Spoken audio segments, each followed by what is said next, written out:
In church history, the fear of God plays a very prominent role wherever true experiential relationship with God is magnified, because the fear of God is very close to the whole idea of intimacy with God and a real vital relationship with God. Some of the ancient fathers wrote a great deal about the fear of God. Augustine did, and spoke of it often.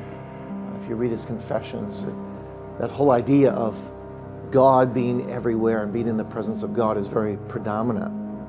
Then as you move through the Middle Ages, because grace was no longer the sole operative principle in salvation, but you're saved by grace and works, the fear of God became sort of a mixture.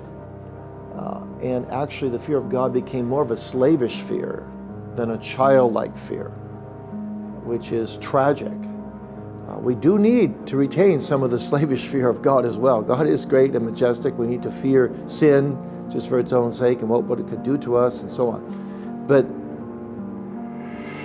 our primary motivation, even in fearing sin in the gospel, is because we love God. It's a childlike fear.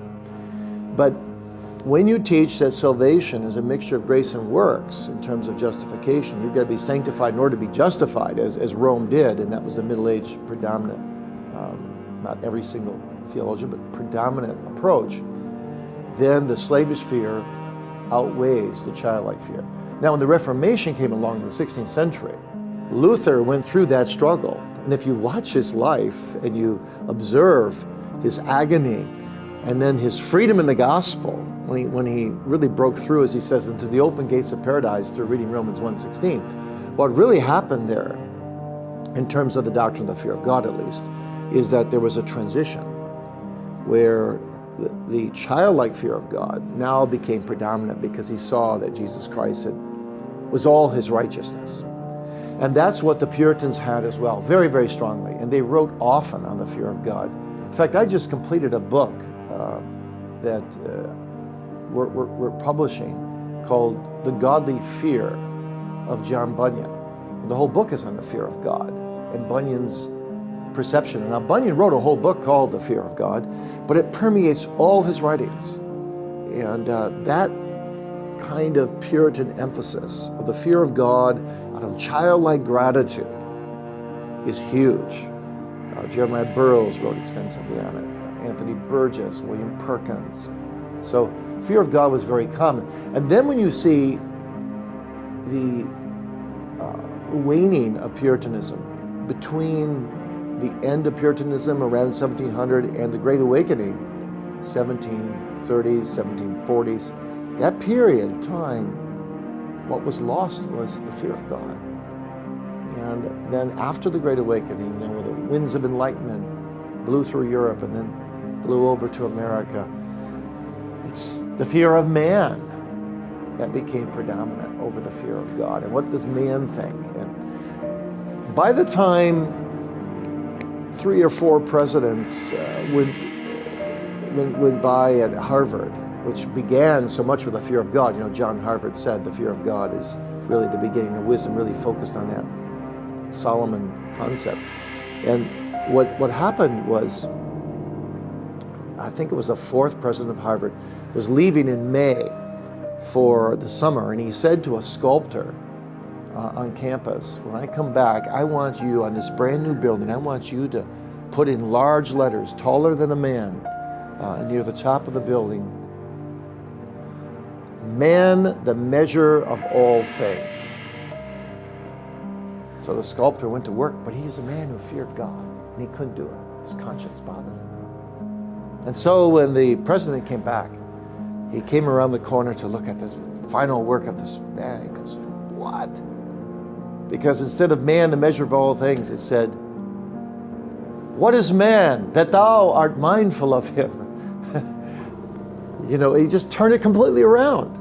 And that's what the fear of God does.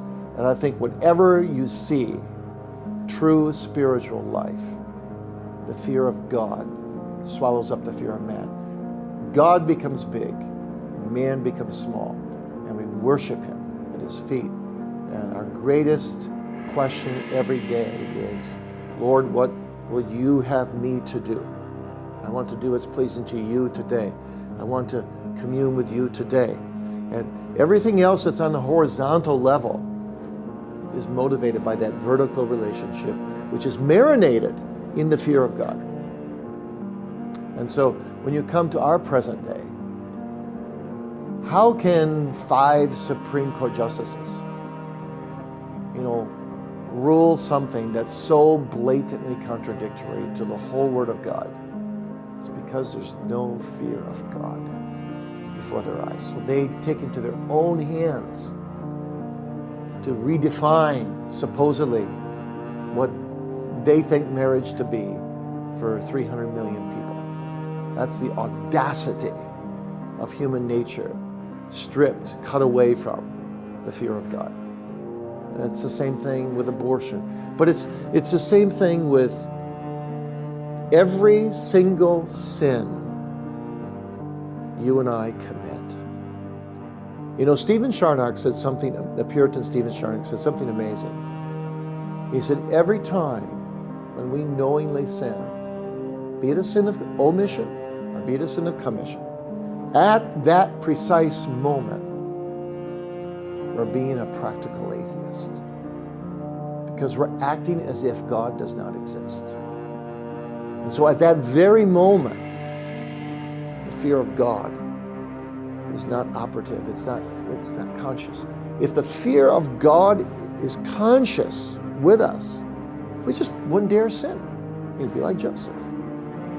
How can I do this great wickedness and sin against God? And so when you're a Christian and you've encamped your soul at the cross of Calvary, and you've seen the fear of God in the cross, like an unconverted person never can, you've got no business sinning.